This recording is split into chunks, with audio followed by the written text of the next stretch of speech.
Now, Sports Talk with Brodes. Here's Hunter Brody. What is going on, everyone? Welcome on in to Sports Talk with Brodes. We are broadcasting live from the Manscaped Man Cave. Get 20% off and free shipping with the code BROD at manscaped.com. I have zero faith in the Philadelphia Eagles. I should have no faith in the Philadelphia Eagles. They are an abysmal football team, and I don't believe they're going on the road and beating this Aaron Rodgers squad with Devontae Adams. I just don't, okay? Now, are there ways where if the Eagles are going to win, this is what they are going to have to do? Sure.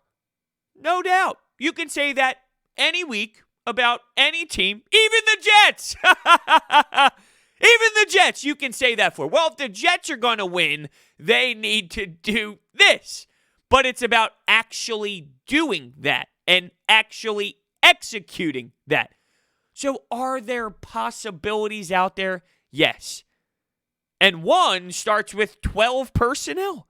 And we are hearing that Zach Ertz, we are hearing that Doug Pederson is hopeful that Zach Ertz will play. Not just Zach Ertz, but Darius Slay and Fletcher Cox as well. And I will get to those two when we get to the defensive side of the football. But why do I mention 12 personnel? Well, Carson Wentz's QBR when 12 personnel in the last 3 games is 84.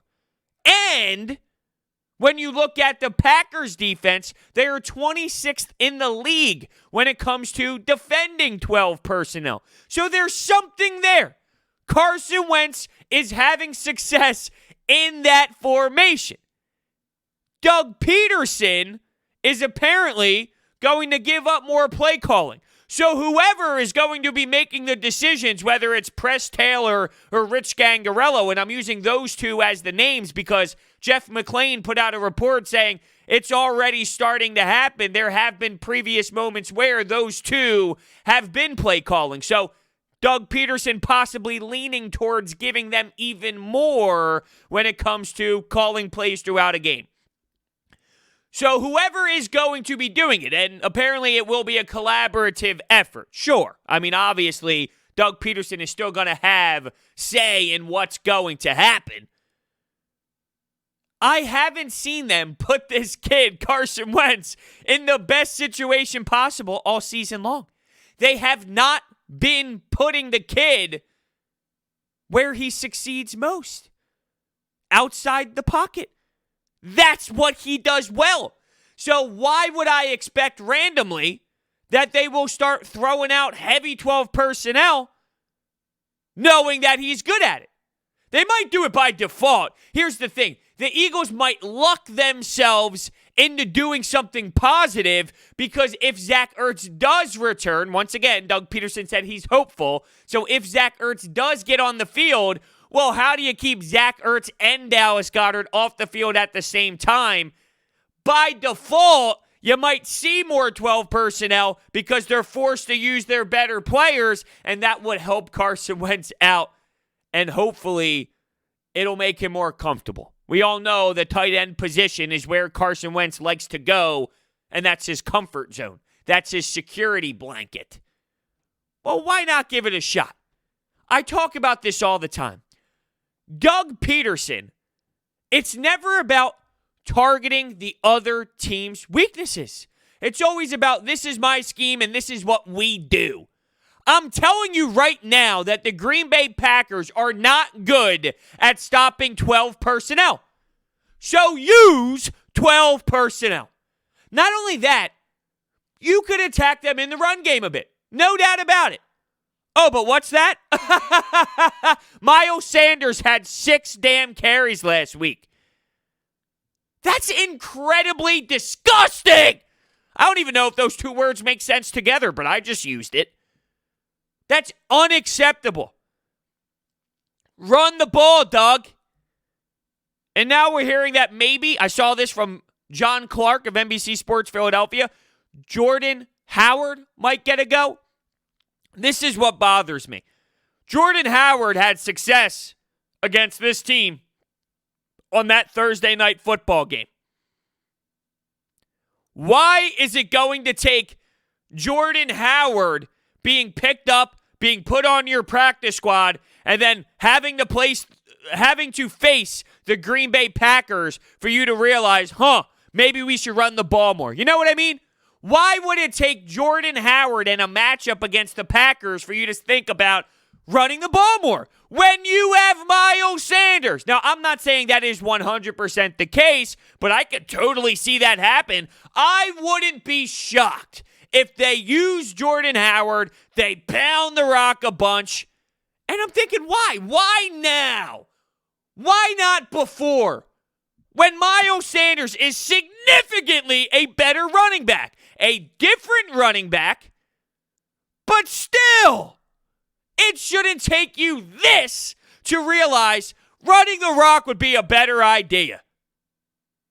Miles Sanders had 6 carries. How? Criminal! Does he need to work on catching the football? Absolutely. Does he need to make sure he holds on to the football more? No doubt. But 6 carries? Bad coaching. Bad coaching.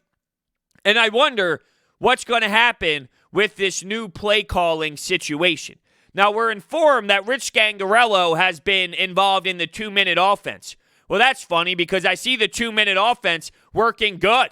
And I have some stats for you.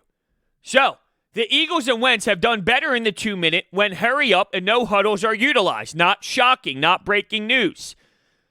In 29 drives that can be qualified as 2 minutes at the end of the first half, fourth quarter, or overtime, they've scored 10 touchdowns with 2 missed field goals. In Eagles' other 101 possessions, they've scored 19 touchdowns and 11 field goals with 2 missed kicks. So it is clearly different in that 2-minute offense, and we have been screaming that fast tempo works. Getting Carson Wentz into rhythm more by keeping it up pace is clearly a factor for the kid. There's something to be said about when you use Wentz in certain ways, he's better. Whether it's him using his legs, getting hit a bit, going for a first down, getting back up, getting to the line of scrimmage. When he's constantly moving, he is more successful. And I don't know why they constantly drill other areas of the game that he's struggling with right now into the game plan more.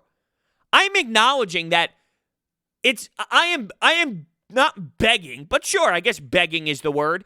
Let's use it.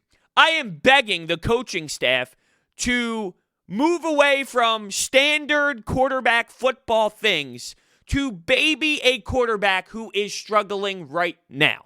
So I am aware that Carson Wentz is pathetic at the moment, and he's missing simple plays that should be made.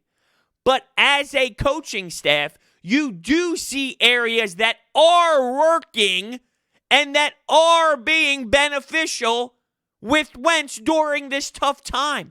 Try those more. That's part of your job, adapting the game plan to make sure that your players are in comfortable spots. Right now, yes, you have to baby Wentz more, so you need to make sure your game plan is molded towards Carson Wentz's struggles. You don't just throw out the same exact game plan every single week and hope that something changes. And I personally believe the more you implement a run game, the more you implement him rolling to the right, you will not be getting the same exact results. You won't be getting the poor completion percentage and as poor QBR. It will naturally be better because you are putting him in the circumstances that he thrives in more than the missed throws that are open now. And look, that it might be unfair to Doug Pederson that Carson Wentz is missing throws because there are times where it's solely on Wentz and Doug Pederson schemes his men open and his wide receivers are standing there on the left side waving his hands. But you might not get that situation if you roll him to the right or if you run the football more. Shouldn't be rocket science. All right. Darius Slay was on the injury report. I'm not too scared about his availability. I think he'll be good to go. I just wonder, what type of Darius Slay are you going to get? He was clearly pissed off with what happened against DK Metcalf, to the point where he said that game was on him. The game was not on you, Darius Slay, although you did have some tough times with that 50-50 ball. I don't know who's stopping DK Metcalf, though. You can maybe say that Jim Schwartz could have done a better job with helping Darius Slay. He did go man 77% of the time against Seattle, but here's where I will counter that argument. First off, the defense held you in that football game as long as humanly possible when your offense is going 3 and out 5 straight drives, and when your football team offensively can't move the rock at all. The defense held them in it. But here's Schwartz's defense. 9th overall, 8th in passing, 5 in third downs, and 3rd in 4th down. So tell me that Jim Schwartz is a horrendous coordinator and he's been a major problem here in Philadelphia. Please tell me where you see this at, because I've been screaming it for so damn long. Look at his career. This is what he consistently does as a defensive coordinator. There's hiccups along the way. But the fact that he's doing this with the personnel that they have, no linebackers, no outside cornerback, no one really next to Rodney McLeod, come on, give the guy some praise, give the guy some credit. He has hiccups. He's not perfect. Look at the roster defensively. Everyone screamed that you had the worst linebacking core in the history of the sport. That wasn't really fixed. Sure, was it fixed? Did you go from a CFL player? You went from Nate Gerry to a CFL player. You went from Nate Gerry to an undrafted guy in TJ Edwards. An upgrade. Still not legitimate, though. Not legitimate. And look at what he's doing. You literally have a hole opposite of Darius Slay. Look at what he's doing. Let me repeat those numbers. 9th in overall defense, 8th in passing defense, 5th in third downs, 3rd on 4th downs. Pretty interesting. But going back to the 77% against Seattle, Rodgers and that offense is actually worse against zone. So I would love to see maybe more zone in play than man-to-man based off of, well, Green Bay does struggle more against the zone. I want to see how Aaron Rodgers, Devontae Adams goes up against Slay. Slay put it all on him. I got to be better. That was the worst game of my career. Well, now he's going up against maybe not the same physical specimen as DK Metcalf, but someone who can do, if not more damage, the same amount of damage, and he constantly does it every single damn week. I am so curious to see the mental toughness of Darius Slay. I've always said, he's a very good corner in this league. He's not a Jalen Ramsey elite corner in this league. He's a very good corner. So what are you going to do here, Darius? How are you going to bounce back? How are you going to respond based off of that matchup against DK Metcalf? And it wasn't like there were some bad coverages throughout. Once in a blue moon there was. He could have been tighter, but he was there with DK Metcalf for the most part. It was that 50-50 part that he would lose. How is it going to be against Devontae Adams? And he was on the injury report with a calf. So just keep that in mind. But I do think he will be good to go. Fletcher Cox on the injury report again, this time with a neck. And I talked about it from the jump. If there was going to be a way to win, well, it started with 12 personnel in the run game offensively. Well, with that defensive side, with that same question and the defensive side of the ball, the defensive front getting home. Fletcher Cox is a big part of that. Now, Fletcher Cox has been on the injury report, rest days, and he's getting to that point in his career where he's getting older, maybe not as much practicing. But with me, and maybe this week is different and I'm reading it wrong, he seems to be one similar to Lane Johnson, similar to Jason Kelce. They're on the injury report, but when Sunday comes around, they're good to go. They might not practice throughout the week, but when it's Sunday, he's pushing through everything. So maybe I'm reading this injury wrong with Fletcher Cox, and I'd be a little shocked, a little stunned just based off of what I've seen through Fletcher Cox's career when it comes to injuries. But I think he will be good to go just based off of Fletcher Cox plays through a lot. He plays through everything. He's accustomed to not practicing throughout the week and then bang, here's game day and he's in the trenches ready to rock and roll. So we'll see what happens with Fletch. That would be a humongous loss. Now you're built through your defensive line. Will you have enough to make up for it? Whether it's Malik Jackson, Vinny Curry. It's not like you're falling off a cliff insanely. You do have other pieces there, but that's ginormous. Ginormous. The other guys are capable of playing inside, specifically Vinny Curry, I'm saying, because he can do a little bit of both. They're capable of playing. They're not dumpster fire players, but they're not Fletcher Cox either. So that would be a monstrous loss for this defensive line going up against the Packers' offensive line. Hopefully he's good to go. Jack Driscoll, thinking about all these moves being made. He will be your right tackle. This is now another offensive line.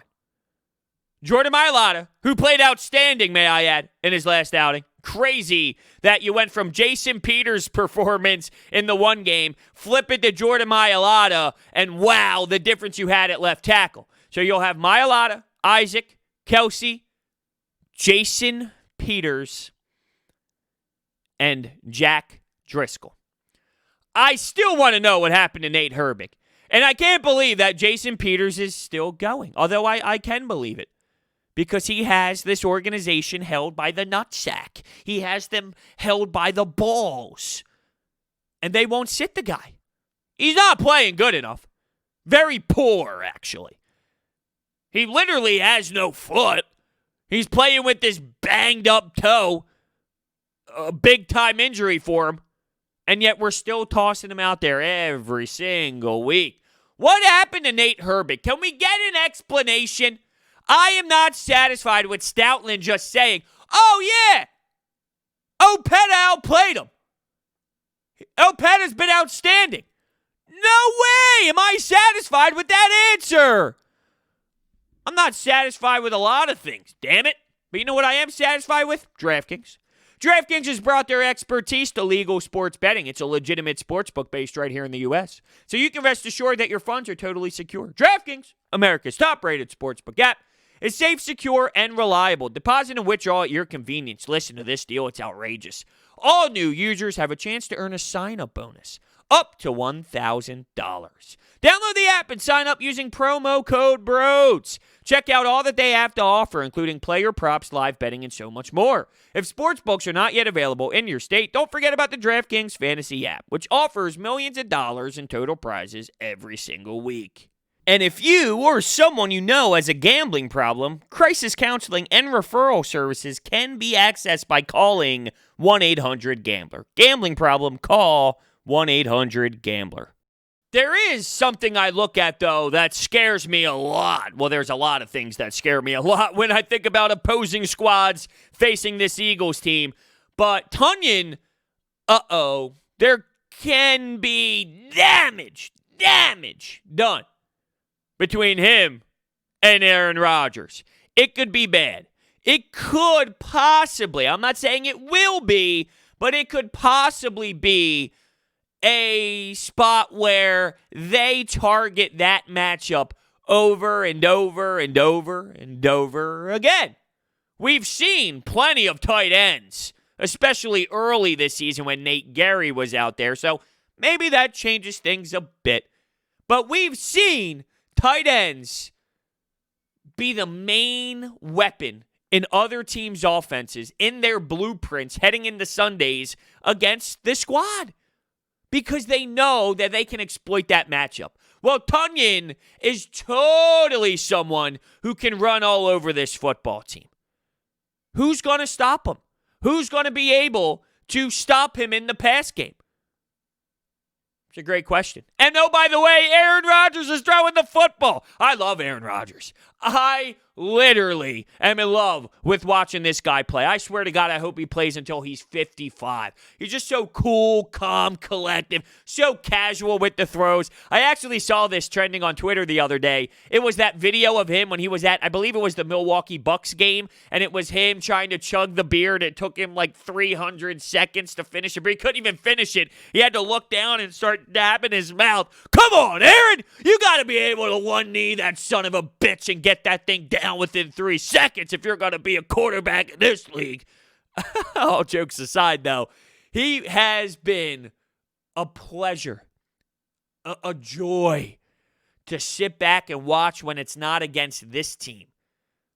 Well, with the mindset I'm in this season at 3-7-1, I'm going to admire this.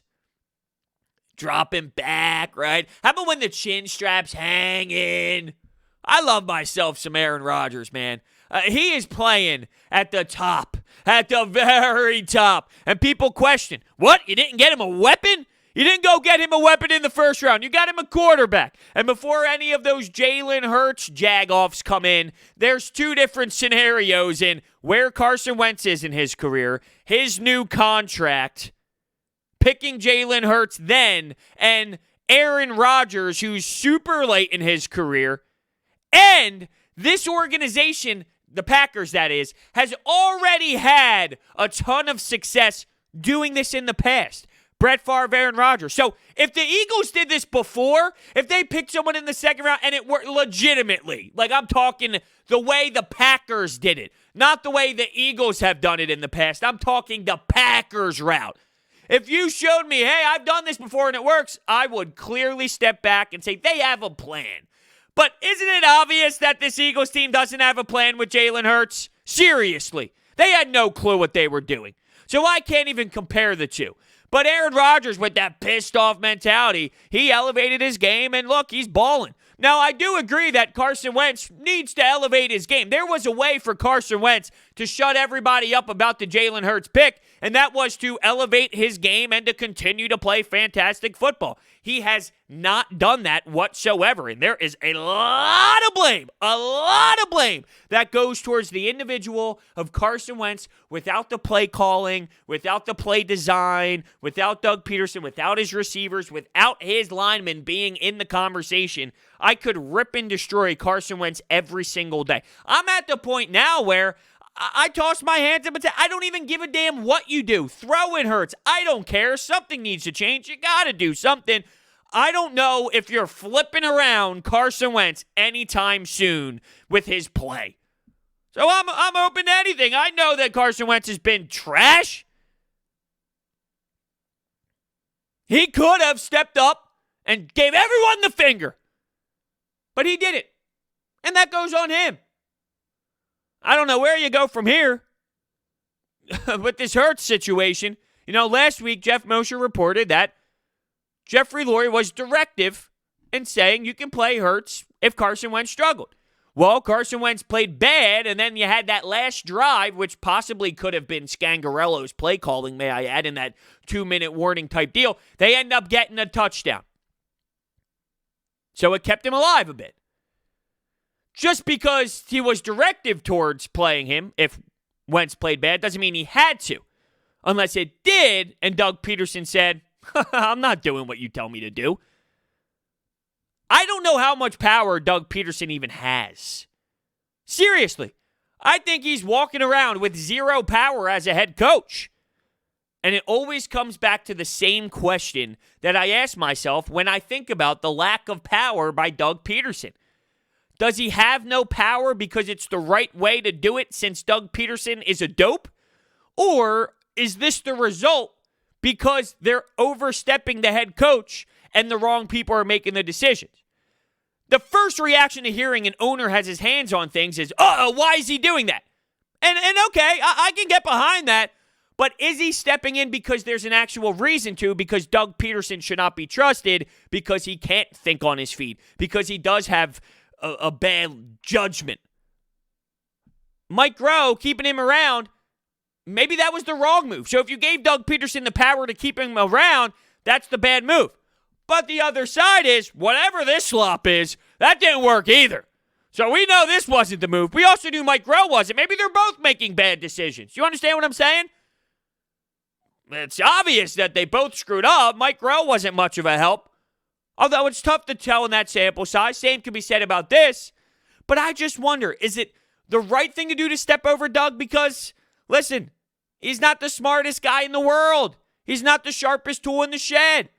Or are you getting the results because you are stepping over your head coach and your head coach should be able to make those decisions?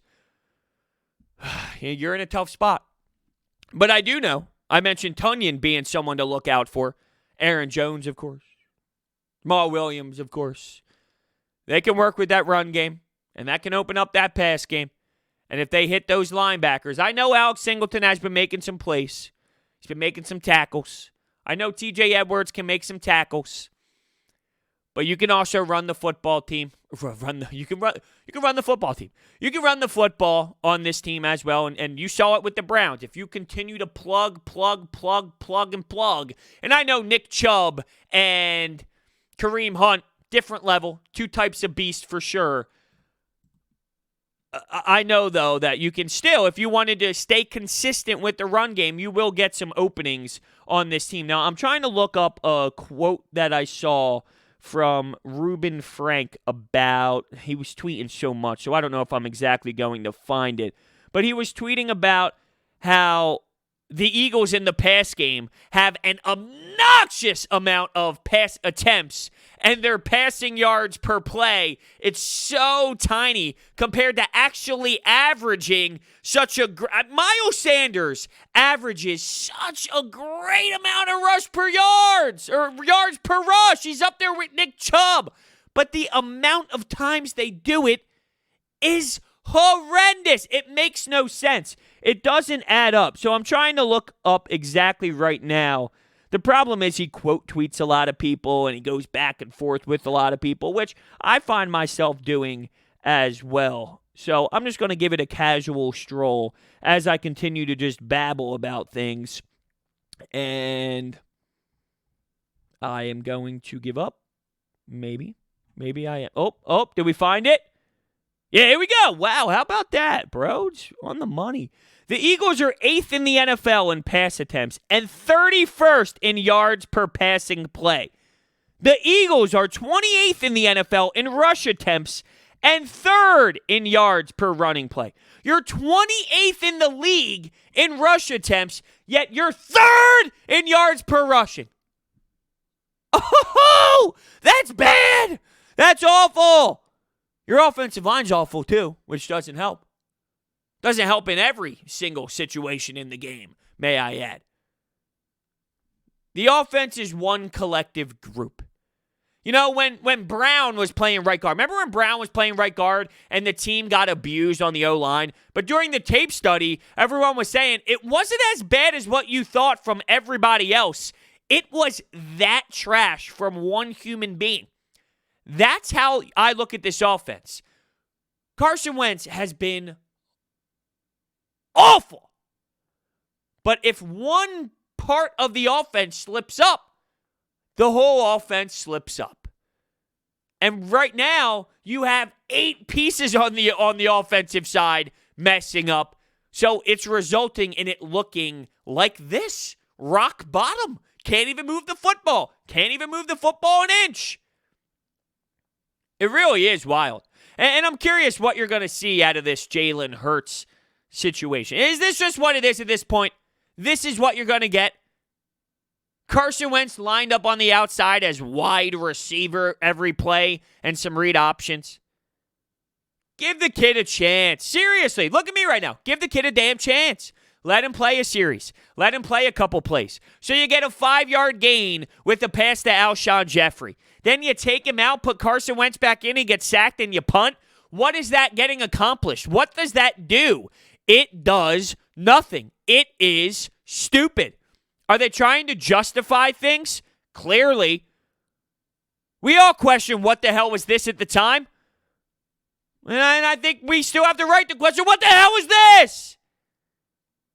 And I don't want to hear that it's because they didn't trust their quarterback. They were scared about their quarterback. No. Because there was nothing you saw I guess injuries. Okay, I guess injuries is different than play because you've never seen this. Okay? You saw some seasons where Carson Wentz got hurt, so scared of health reasons? Okay. But scared of play, I don't know why that would relate. You gave him that contract for a reason. You weren't afraid of his play when you gave him the contract, so that doesn't add up. And by the way, with the amount of hits he's taken this season, the injury-prone conversation, I think that one might be tossed out the trash. Guys getting murdered left and right. Destroyed. Crushed. Big-time hits, too, may I add. And I'm sure there's going to be a couple more incoming this week. But there's no doubt that he left plays out on the field. And Doug Pederson did have some guys open. Now, you had plenty of moments where lack of separation occurred. And what are you going to get with Fulgham now? Fulgham had the least amount of snaps since that 4-game stretch. It's embarrassing that they're continuing to throw out Alshon Jeffrey. The guy is a joke. The guy is not here long term. Why are you throwing him out there? Why is he getting so many snaps? I have to believe that somebody is forcing these veterans out there on the field. Someone is forcing them on the coaching staff to play because it doesn't make sense. There's no way you have a 4-game stretch in Fulgham like you did. And you gave him the looks that you did. And now it's all gone? Now, some of that does go on Fulgham coming back to reality. Defenses being aware. Game planning, the other team game planning defensively. Hold on, Fulgham was getting how many yards? Hold on a second. We got to, make sure we're aware of him. But it can't be this drastic. And then putting Alshon in, it's terrible. It is. So I wonder what you're going to get in terms of personnel, 12 personnel, 11 personnel. I'm giving you the stats. Wentz QBR in 12 personnel in the last 3 games is 84. Packers are 26th in the league defensively against 12 personnel. So Zach Ertz being out there, I would imagine they're going to be forced to go more 12. Hopefully. Doug Pederson was hopeful that Zach Ertz is back. But Zach Ertz hasn't been the same version of himself. He's been bad, very bad this season.